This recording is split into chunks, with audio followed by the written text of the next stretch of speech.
The sound of a cat on couch doing something it had never done before is the kind of sound a parent never forgets. It doesn't fit. It doesn't belong in the morning.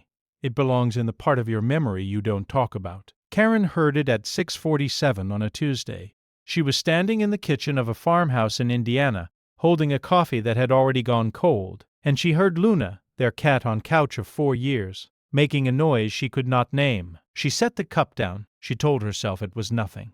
She had been an EMT for 9 years, and she had spent enough mornings telling herself things were nothing to know what it sounded like when she didn't believe herself. She walked toward the sound. In the living room, cat staring at sleeping baby on couch. Luna was leaning forward, weight shifted toward Olivia, and the cat on couch would not stop. Karen's 14-month-old was on the carpet, his face turned slightly away, one small fist near his knee. He was not crying. He was not laughing. He was just there, and Luna was doing this thing she had never seen before. She called Luna's name. The cat on couch did not move. She called again. Nothing. She crossed the room and lifted Olivia into her arms. Luna followed. Not aggressive. Not threatening.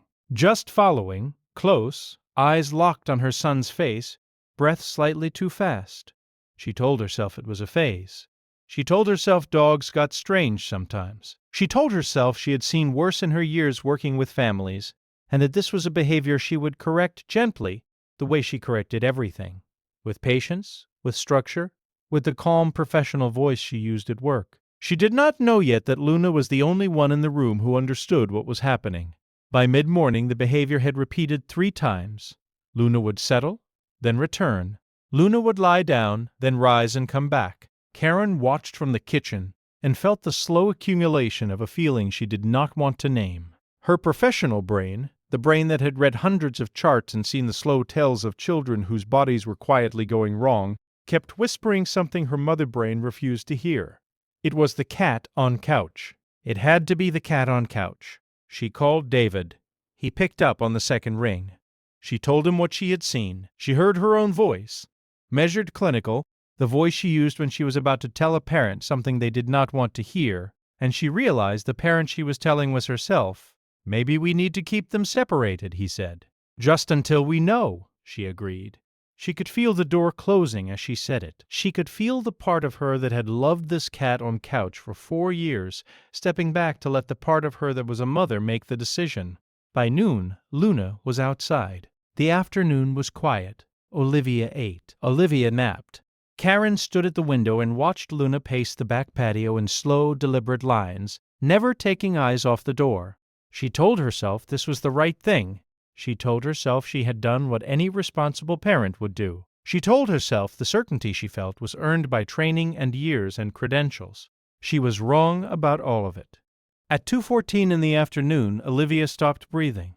It was not loud. It was not dramatic.